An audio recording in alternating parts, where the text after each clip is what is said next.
How's it going, ladies and gentlemen? Welcome back to the channel and thank you for tuning into another video. I hope you're all well, and if you are new around here, please leave a like down below and subscribe. It is very much appreciated. Today I wanted to talk a little bit about just life in general.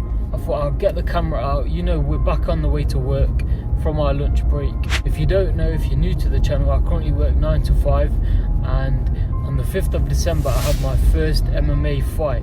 So I'm currently taking you guys along the journey of training and just constant videos along the way. I will be doing some like dieting videos of what I'm eating in the build up. On the 5th of December is my first MMA fight.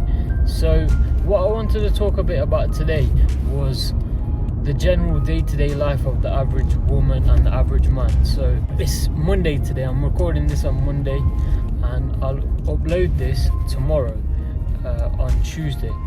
And obviously we've just had the weekend. So Saturday we spent time with our family and our friends, and we went to the gym or we did productive activities, even if it was, you know, going on a walk, something as simple as this. Me personally, I trained on Saturday. Sunday I don't train. I like to have a rest day on Sunday, but I'll still like to do a run or a home workout or something on a Sunday. However, the point I'm trying to make is the feeling you get when you wake up on a Saturday morning compared to when you wake up on a Monday morning, and why that is a thing. So when you wake up on a Saturday, you feel good, you feel happy. Generally, I'm speaking from my personal experience and the average person in my situation. When you wake up on a Saturday, you feel good, you feel ready to attack the day. You don't feel groggy or you don't feel tired or anything like this. And I would definitely put that down to the working week. And I work 9 till 5, and on a Monday I'm definitely not feeling as good as I would be on a Saturday. And really, the days of the week, they came from a long time ago, long before we were around. We don't know what day it is, we're just told what day it is. We look at our phone and we see Monday. However, it's definitely important, whether it's a Monday or a Saturday or a Wednesday, to make the day count and not count the day. So even if you are working, like myself, I work 40 hours a week. Even if you are working, I cannot stress enough how urgent you should be trying to get stronger, make more money, and also create more sources of income where you're not relying on just your job. So whether it's starting a YouTube channel, creating a merchandise business, starting trading, crypto, stocks, anything like this, it's all worth a try. Because at the end of the day, if it doesn't work, then you can just go back to your job and your job will still be there. However, if it does work, you'll be glad that you tried it when you did. And that's the message I wanted to put out today, is if you're thinking about starting something, just start it. Because a lot of people in our generation, we just procrastinate and we don't actually do what we say we're going to do. So we end up in dead-end jobs with low wages that we're not really passionate about. And I do think if we're spending a lot of our week there, then we should be passionate about the job we're doing, and it should be fulfilling and rewarding. So don't just sign up to a job or sign up to anything in life that you don't truly want to do, because life's too short just to be content with what you have. You should always be going for something extra, whether it's, you know, starting a business or, you know, doing something extra. Just having a job and then coming home and watching Netflix and then going to sleep and then repeating it the next day. There's definitely more to life than that. So that's what I wanted to touch on today, is don't let the day of the week affect what you're going to do with your day.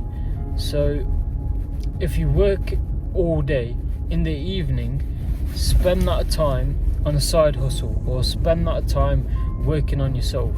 And don't put your energy into activities that won't benefit you, such as smoking, drugs, drinking alcohol, a lot of the society's norms that are put out there by the government. If you look at a local corner store or a local supermarket like Asda or Tesco, and you look behind the till, you'll see cigarettes, you'll see alcohol, you'll see disposable vapes, and generally as a whole it's the best to avoid this part of the store.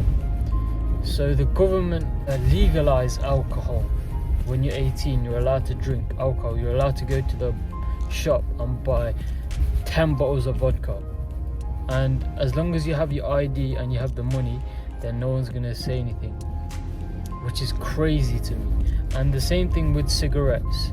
Each cigarette you have takes 30 minutes off your life. So you have to think, why would the government put these things in our life and make it so accessible for us to use? And it's all down to control. So if you're drunk, you're easier to control than if you're sober, because drinking, it costs money, and you also pay for it with your spirit. So you wake up, you feel weak, you feel defeated, you feel depleted, and that's why the government make it legal. And let's just say with alcohol, one thing that always amazed me was, if someone released a drink tomorrow and they said, if you drink this drink in about half an hour to an hour, you're going to feel lightheaded, and at the end of the night you'll be doing sick, you'll be swearing, you'll be causing issues, causing fights, getting arrested, and then in the morning you're going to feel like half like you would do normally, like half of your normal energy. Then if this drink was released today, it would not be legal.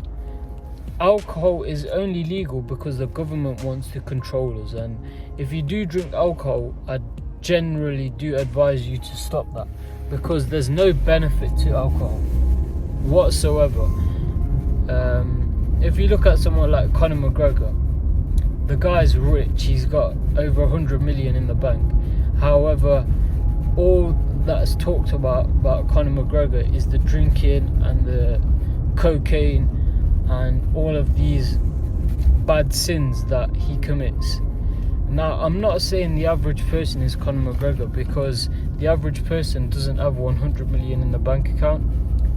However, the point I'm trying to make is, if you think that alcohol and drugs and even weed to a certain extent will benefit you in any way, shape or form, then you are incorrect.